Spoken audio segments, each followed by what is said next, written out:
할렐루야, 비전의 가족 여러분, 은혜로운 아침입니다. 오늘 하루도 바울의 여정 속에서 함께 하신 그 주님을 통해서 나의 삶 속에 일하시는 그 주님을 기대하는 이 아침이 되기를 소망합니다. 바울은 빌립보 감옥에서 기적적으로 풀려난 후에 암비볼리와 아볼로니아를 거쳐서 이제 이곳 데살로니가로 왔습니다. 그리고 지금 제가 서 있는 이 문을 통해서 데살로니가로 들어와서 복음을 선포하게 되죠. 그 복음을 들은 데살로니가 사람들은 바울과 실라에게 천하를 어지럽히는 사람들이라는 별명을 붙이게 됩니다. 오늘 짧은 시간이지만 이 시간을 통해서 복음이 어떻게 이 한 도시를 뒤집어 놓을 수 있었는지, 그리고 그것이 왜 우리에게도 특권이 되는지 오늘 함께 말씀을 나누기를 원합니다.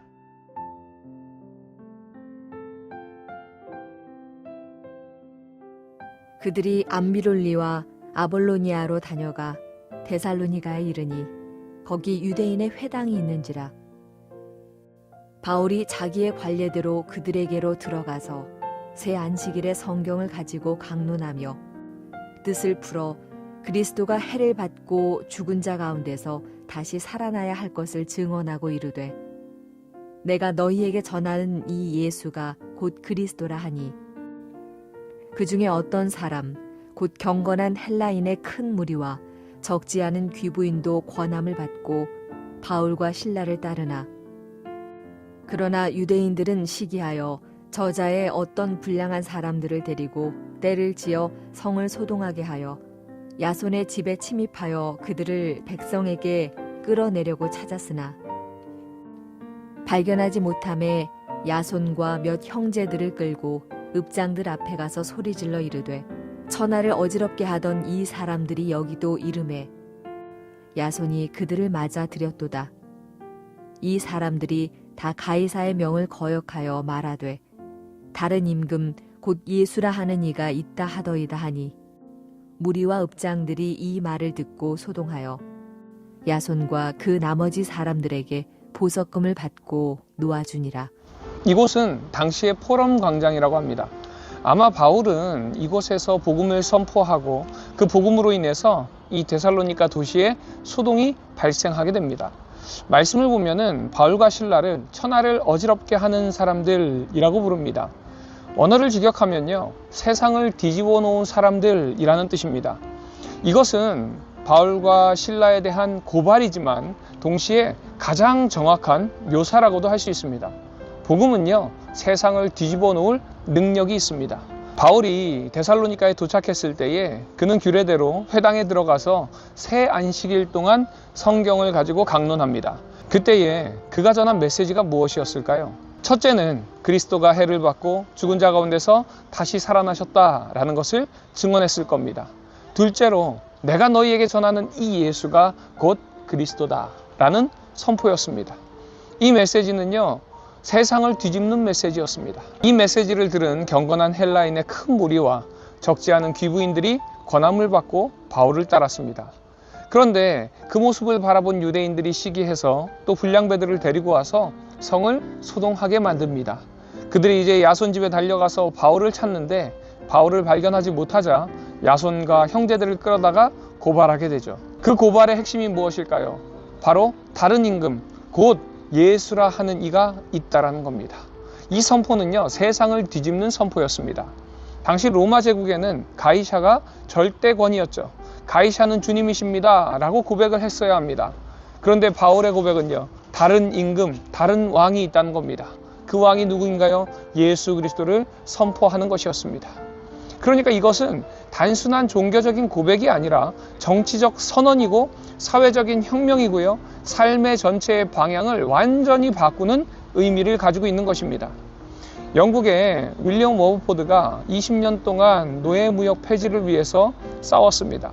그러나 그는 번번이 실패를 했다고 합니다.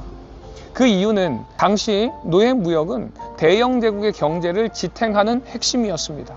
설탕, 면화, 담배, 대영 제국의 모든 경제적인 부분이 노예의 노동으로 만들어지고 있습니다. 그러니까 노예무역을 폐지하자는 것은요, 경제를 뒤집자는 겁니다. 그러니까 수많은 사람들이 반대를 했습니다. 경제가 무너질 것이다, 제국이 약해질 것이다, 현실을 보라 라고 이야기합니다. 그러나 워버포드는 포기하지 않습니다. 왜 그럴까요? 그는 젊은 시절 주님을 만나고 주님께서 모든 사람을 위해 십자가에 달리셨다는 것을 깨달았기 때문에 그렇습니다. 백인도, 흑인도, 자유인도, 노예도 모두 하나님의 형상으로 지음받은 귀한 존재라는 것을 깨달았습니다. 1807년 2월 23일 마침내 그 법안이 통과되게 되고 의회에서는 기립박수를 보내고 많은 의원들은 눈물을 흘렸다고 합니다.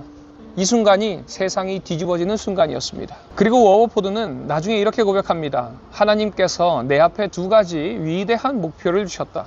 노예무역의 폐지와 사회개혁입니다.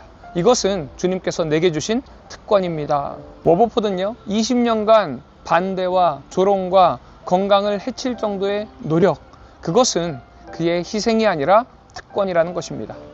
바울도 마찬가지입니다. 세상을 뒤집어 놓는 사람이라는 비난을 들었지만 그것이 바로 복음의 능력이고 복음을 전하는 바울의 정체성이었습니다. 바울은요, 세상을 뒤집었습니다. 노예와 주인의 관계를 뒤집고 유대인과 이방인의 벽을 뒤집고요, 죄와 의의 기준을 뒤집고 죽음과 생명의 질서를 뒤집었습니다. 그리고 그 복음의 핵심이 무엇인가요? 바로 다른 임금, 곧 예수라 하는 이가 있다는 것입니다. 왕이 바뀌면 무엇이 바뀔까요? 모든 것이 바뀝니다. 왕이 바뀌면요, 개인의 삶이 바뀝니다. 내가 누구를 섬기는가, 누구의 말씀을 순종하는가, 무엇을 위해 살아가는가, 이 모든 것이 다 달라집니다. 왕이 바뀌면요, 사회적인 구조도 바뀝니다. 복음은요, 회당 안에 머물지 않았습니다. 바울이 광장에서 복음을 선포할 때에 그 광장에 복음이 들어가고 시장으로, 집으로 복음이 들어가기 시작합니다. 그리고 그곳에 질서가 바뀌기 시작한 거예요.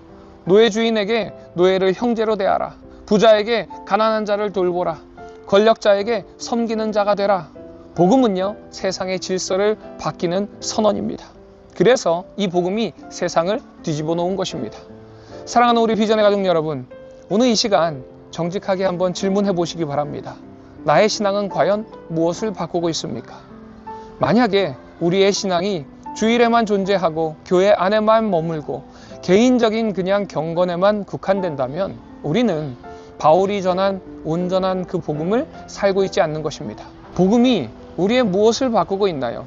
우리의 직장을, 우리의 가정을, 우리의 학교를, 우리의 이웃을, 우리의 주변을 돌아보시기 바랍니다. 만약에 내 주변이 아무것도 바뀌지 않았다면 우리가 가진 것이 과연 복음인지 또한 점검해봐야 할 줄 믿습니다. 사랑하는 우리 비전의 가족 여러분, 데살로니가에서 시작된 복음은요, 정말로 세상을 뒤집었습니다. 이곳에서 마게도니아와 아가야로, 그리고 로마로 전 세계로 퍼져나갔습니다. 노예제도가 무너지고요, 계급의 벽이 허물어지고 죽음의 공포가 사라지고 새로운 질서가 세워졌습니다. 그리고 그 복음이 지금 우리에게도 주어졌습니다. 우리도 세상을 뒤집는 사람들이 될 특권이 주어졌습니다. 그러기에 두려워하지 마시고 세상과 타협하지 마시고 우리의 왕을 분명히 선언하시기 바랍니다. 오늘 여러분이 계신 그 자리가 복음으로 세상을 뒤집는, 여러분의 현장을 뒤집는 복음의 사역자들이 되시기를 주님의 이름으로 축원드립니다. 적용 질문입니다. 나는 정말 예수님을 나의 왕으로 고백하고 있습니까? 아니면 다른 것이 나의 왕 노릇을 하고 있지는 않은지, 나의 모습을 돌아보며 나의 왕이 누구인지 돌아보는 이 시간 되기를 소망합니다. 두 번째 적용 질문입니다. 말씀은 복음이 단순히 개인의 평안을 넘어 세상의 가치와 질서를 뒤집어 놓을 능력이 있다라고 이야기합니다. 나의 신앙이 내가 속한 공동체에 어떤 변화를 만들어가고 있는지, 복음의 가치로 선한 소동이 일어나고 있는지, 아니면 그저 세상의 흐름에 순응하고 있는지 나의 모습을 돌아보는 이 시간 되기를 소망합니다.